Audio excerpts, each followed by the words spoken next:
Bismillahirrahmanirrahim. Assalamu alaikum students. Today we learn social study.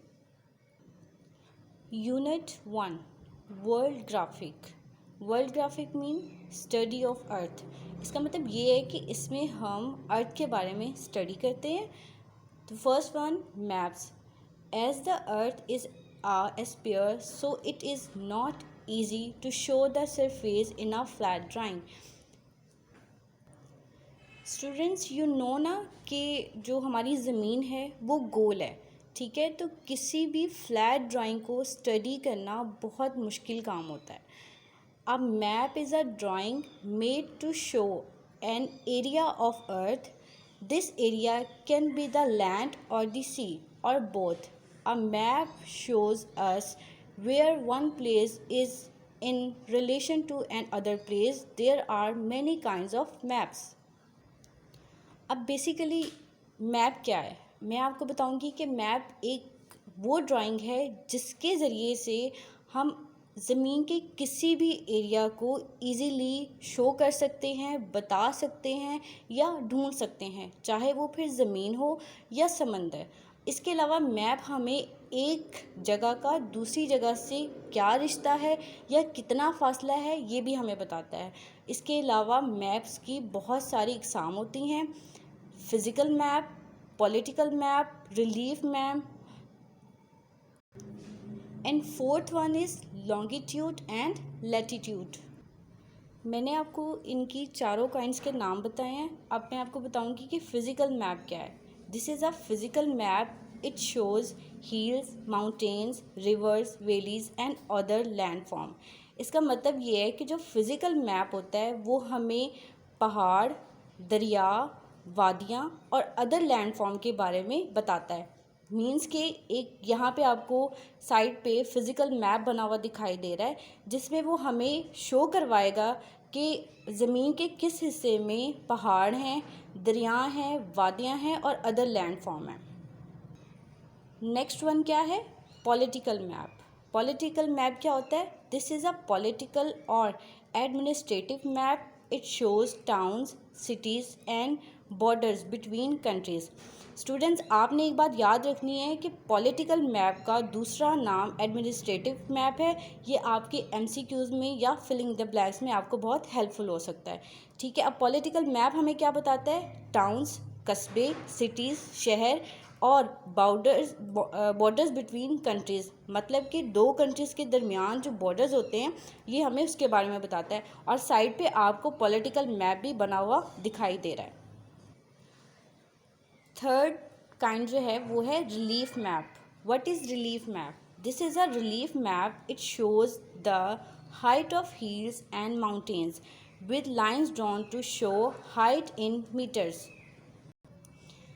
अब relief map क्या है? Relief map जो है बेसिकली जो है हमें माउंटेन्स की जो हाइट होती है वो हमें बताता है. अब ऐसा तो नहीं होता कि जितना मतलब जितनी भी हाइट है एक पहाड़ की वो हम मैप पे तो नहीं एज इट इज़ नहीं बता सकते, लेकिन रिलीफ मैप क्या करेगा कि उसकी जो हाइट होगी वो हमें मीटर्स में बताएगा. मैप में उसको मीटर्स में शो करेगा कि एक पहाड़ की जो हाइट है वो कितनी है. अब जो फोर्थ काइंड है वो है longitude and latitude. To make it easy for us to find a place on a map we use an artificial grid made up of vertical and horizontal lines. अब इसमें वो ये कह रहा है कि किस मैप पे किसी भी जगह को ढूंढने के लिए एक आर्टिफिशियल मीन के मैन मेड ग्रिड मतलब होता है कि द नेटवर्क ऑफ लाइंस जो एक दूसरे को क्रॉस करती हैं, ठीक है. हमारे पास एक आर्टिफिशियल ग्रिड होता है जिसकी मदद से हम लोग मैप पर किसी भी जगह को इजीली फाइंड कर सकते हैं. अब वो आर्टिफिशियल ग्रिड की जो लाइंस होती हैं वो वर्टिकल भी हो सकती हैं और हॉरिजॉन्टल लाइंस भी हो सकती हैं. The vertical lines are drawn from north to south, passing through the north and south poles. These lines running north to south are called meridians of longitude. अब इसमें वो ये कह रहा है कि जो वर्टिकल लाइंस होती हैं, जैसे कि आप इस मैप में देख रहे हैं कि जो वर्टिकल लाइंस हैं जो कि नॉर्थ से साउथ की तरफ जा रही हैं, ये क्या होता है? Meridians of longitude. The horizontal lines are drawn from east to west parallel to equator. These lines running east to west are called parallel of latitude.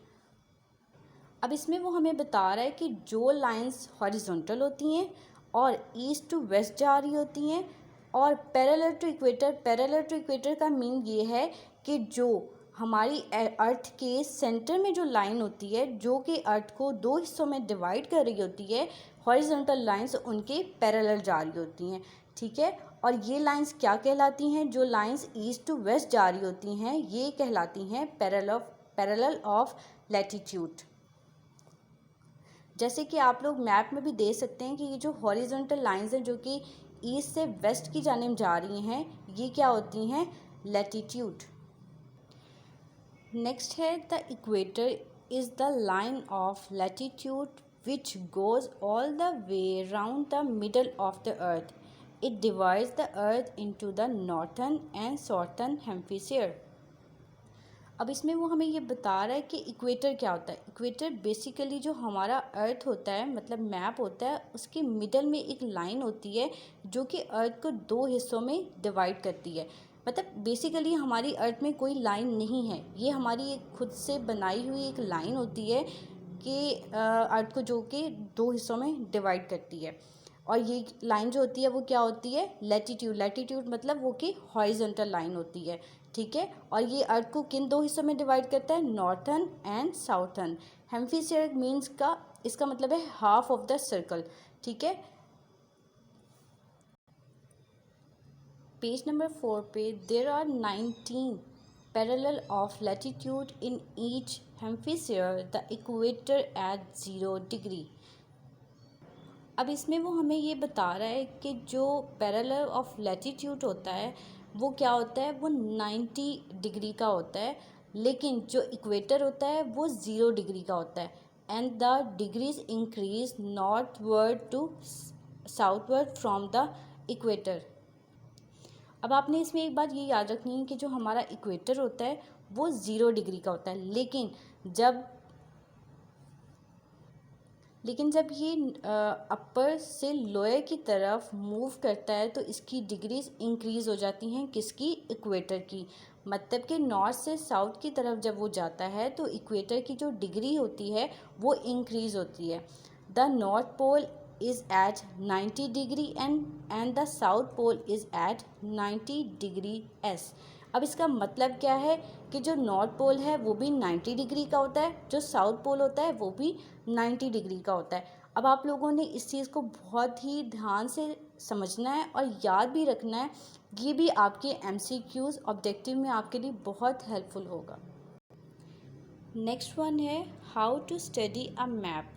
अब हम मैप को किस तरह से स्टडी करते हैं, उसे किस तरह से देखते हैं, तो उसके 3 वेज हैं: डायरेक्शन, ग्रिड्स, की।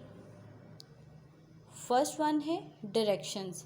When we look at a map we use the cardinal directions north, south, east and west. We also use the intercardinal direction north east, north west, south east and south west. अब इसमें वो हमें ये बता रहा है कि जब भी हमने मैप को देखना होता है तो हम लोग उसमें क्या देखते हैं? हम लोग मेन जो कार्डिनल मीन्स मेन जो डायरेक्शन होती है, मेन सिम जो होती है वो हम देखते हैं। जैसे कि आपको इस डायग्राम में भी दिखाई दे रहा है north, west, east and south, ठीक है। ये डायरेक्शन हम लोग देखते हैं, इसको कहते हैं कार्डिनल डायरेक्शन, ठीक है। यहाँ पे उन्होंने बताया भी हुआ है कि ये 4 मेन डायरेक्शन होती हैं जो कि हम फर्स्टली मैप पे देखते हैं, ठीक है। उसके अलावा हम लोग क्या देखते हैं? हमने मैप पे देखा होगा कि इसके अलावा भी अगर हमने कोई डायरेक्शन ढूंढनी है तो उसको इंटर कार्डिनल डायरेक्शन कहते हैं। मतलब कि जो कि कार्डिनल के बीच में डायरेक्शंस आती हैं उसको इंटर कार्डिनल डायरेक्शंस कहते हैं। जैसे कि नॉर्थ ईस्ट है, नॉर्थ वेस्ट है, साउथ ईस्ट है और साउथ वेस्ट है। तो ये दोनों चीज़ें आपने याद रखनी है कि what is cardinal and what is intercardinal directions. Next one है grids. What is grids? all the lines of longitude and latitude form a grid as shown on the map. They are imaginary lines, so you cannot actually see them on the Earth's surface.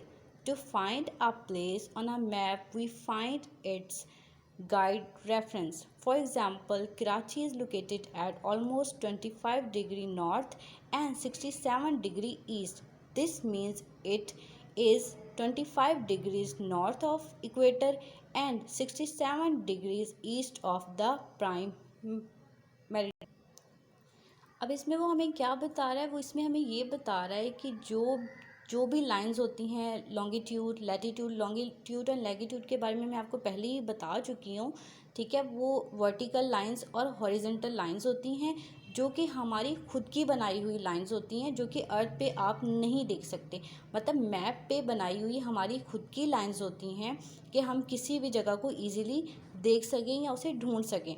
ठीक है, अब grid reference क्या है? इसका मतलब ये है कि जैसे कि इस एग्जांपल में आपको बताया हुआ है कि कराची, अगर हमने कराची ढूंढना है, उसे फाइंड करना है, तो उसका इजी वे क्या होगा कि जैसे उन्होंने बताया कि 25 डिग्री नॉर्थ और 67 डिग्री ईस्ट। इसका मतलब ये है कि कराची जो लोकेटेड है वो 25 डिग्री नॉर्थ है, नॉर्थ वाली साइड पर है, और 67 डिग्री जो है वो ईस्ट वाली साइड पर 67 degree east of the prime meridian. इसका मतलब ये है कि वो 25 डिग्री नॉर्थ में और 67 डिग्री ईस्ट में लोकेटेड करता है। इससे हम मतलब हमें बहुत आसानी हो जाती है किसी भी जगह, किसी भी सिटी, किसी भी प्लेस को इजीली हम लोग फाइंड कर सकते हैं। The next one is keys. What is key? As usually each map also has a key. It tell us what is the symbols and color used on the map. Colors, symbols and patterns help us to find things more easily on a map. We also need to know how big the area actually. This is shown by a scale. अब की क्या होता है? की होता है कि आपने देखा होगा कि मैप में डिफरेंट कलर्स शो किए होते हैं, सैम्बल्स दिखाए हुए होते हैं और पैटर्न बताए होते हैं। बेसिकली वो हमें हेल्प करते हैं, बहुत हेल्पफुल होते हैं हमारे लिए किसी भी चीज़ या जगह को इजीली मैप पे ढूंढने के लिए। फॉर एग्ज़ाम्पल, अगर आपको एक ब्लू कलर दिखाई दे रहा है, इट्स मीन कि यहाँ पे समंदर लोकेटेड है। अगर आपको कहीं पे मतलब ग्रीन कलर दिखाई दे रहा है, सैम्बल्स दिखाई दे रहे हैं, तो हमें पता होगा कि यहाँ पे जंगलात हैं, तो इसको हम इजीली जो है वो फाइंड कर सकते हैं। ठीक है, इसके अलावा अब स्केल क्या होता है? स्केल होता है कि हमें स्केल से ये पता चलता है कि कौन सा एरिया कितना बड़ा है। ठीक है, और स्केल एक काम करता है कि हम किसी भी, अगर कोई जगह बहुत ज़्यादा बड़ी है, ठीक है, तो वो स्केल क्या काम करेगा कि अगर एक जगह 1 सेंटीमीटर है तो वो उसको किलोमीटर में चेंज कर देगा। For example, 1 centimeter on a map may represent 1 kilometer on the earth. If the map has to show a very large area, 1 centimeter may represent 1 kilometer.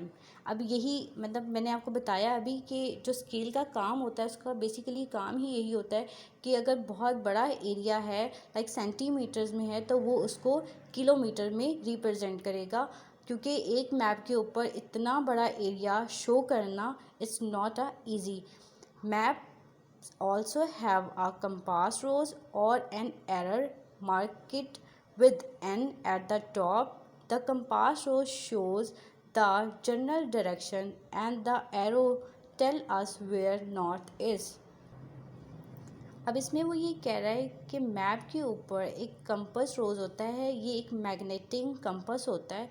ठीक है, और एक arrow marked with N at the top, मतलब कि जो वो उसका compass होता है उसका जो एरर होता है वो नॉर्थ की तरफ होता है। ठीक है, अब क्या होगा कि जो कंपास रोज होगा वो हमें जनरल डायरेक्शन बताएगा कि बेसिकली नॉर्थ किस साइड पर है। ठीक है, और वो जो एरो का निशान होगा उसके ज़रिए हमें पता चलेगा कि नॉर्थ कहाँ पे लोकेटेड है। ठीक है, नेक्स्ट वन, यूजिंग एन अल्टस। अब अल्टस क्या है? A book of maps is called an altus. Every altus has an index at the back. An index is a list of the names of countries, cities, mountains, rivers, volcanoes, etc. in alphabetical order. अब अल्टस क्या है? Altis एक book of map होती है, ठीक है, जिसके अंदर तमाम मैप्स, तमाम कंट्रीज़ के जो मैप्स होते हैं वो मौजूद होते हैं। और हर अल्टस के बैक पर एक इंडेक्स होता है। इंडेक्स मतलब एक लिस्ट होती है जिसके ऊपर कंट्रीज़ के नेम, सिटीज़ के names, mountains, reverse, each and everything जो होती है उसके ऊपर लिखी हुई होती है। और किस में? अल्फ़ाबेटिकल ऑर्डर में लिखी होती है। लाइक कि अल्फ़ाबेटिक ऑर्डर के थ्रू तमाम सिटीज़ और माउंटेन्स के नाम जो होते हैं वो आपको मेंशन होते हैं, ताकि आप किसी भी सिटी को या कंट्री को इजीली फाइंड कर सकें, ठीक है। Next to the name, the index gives the coordinates of the latitude and longitude and the page number of the map where the features could be found। इसका मतलब ये है कि जो इंडेक्स होता है वो हमें साथ ये भी मेंशन करता है कि ये जो कंट्री है या सिटी है या माउंटेन है, इट्स अ लैटिट्यूड या लॉन्गिट्यूड। और इसके अलावा इंडेक्स का एक काम होता है, वो पेज नंबर भी जो है वो हमें शो करता है कि मैप की किस जगह पर कौन सी जगह आप इजीली फाइंड कर सकते हैं। सो स्टूडेंट्स, अब अकॉर्डिंग टू हम चैप्टर में आपको कुछ MCQs बताऊंगी। Choose the correct answer. Maps has dash kinds 2, 3, 4 and 5। अभी हमने चैप्टर में पढ़ा है कि मैप्स की कितनी काइंड होती हैं। Maps has 3 types. Next, divides the earth into 2 hemisphere, longitude, equator, latitude, political map. It's mean कि हमने पीछे पढ़ा कि जो अर्थ को 2 हिस्सों में डिवाइड करता है वो क्या चीज़ होती है, मतलब हाफ ऑफ द सर्कल वो क्या होता है? वो होता है इक्वेटर। इक्वेटर होता है जो कि अर्थ को 2 हिस्सों में डिवाइड करता है। Next, the magnetic compass was first invented in the dash. इसका मतलब ये है कि जो मैग्नेटिक कंपास है वो पहली दफ़ा कहाँ पर मुतारिफ़ करवाया था? इंग्लैंड में, चाइनीज़ हैंड डेंसिटी में, पाकिस्तान में या इंडिया में? द सेकंड ऑप्शन है चाइनीज़ हैंड डेंसिटी। नेक्स्ट है latitude and longitude lines help graphics to identify. अब वो इसमें हमसे ये पूछ रहा है कि लैटिट्यूड और लॉन्गिट्यूड लाइन जो होती है वो ग्राफिक्स में हमारे लिए किस तरह से हेल्पफुल होती हैं। The depth of occasion, absolute location, earth distance from the sun, none of this. मतलब कि लैटिट्यूड और लॉन्गिट्यूड का क्या काम होता है, वो हमें एब्सोल्यूट लोकेशन बताता है। नेक्स्ट है the first usages of a compass in Islamic world in dash. अब इसमें वो हमसे पूछ रहा है कि कंपास का इस्लामिक वर्ल्ड में पहली दफ़ा इस्तेमाल कब हुआ था? 1190 में, 1180 में, 1181 में, 1185 में। The answer is 1190। Next, a book of maps is called dash. Maps की जो एक बुक होती है, जो किताब होती है, वो क्या कहलाती है? Geography, Altis, keys, grids. अब हमने पीछे पढ़ा है the book of map is called Altis. The answer is Altis. Okay students, अब आपने इस चैप्टर की पूरी एक्सरसाइज आपने राइट भी करनी है, लर्न भी करनी है और इस चैप्टर को अगेन रीड भी करना है। Thank you. अल्लाह हाफिज़।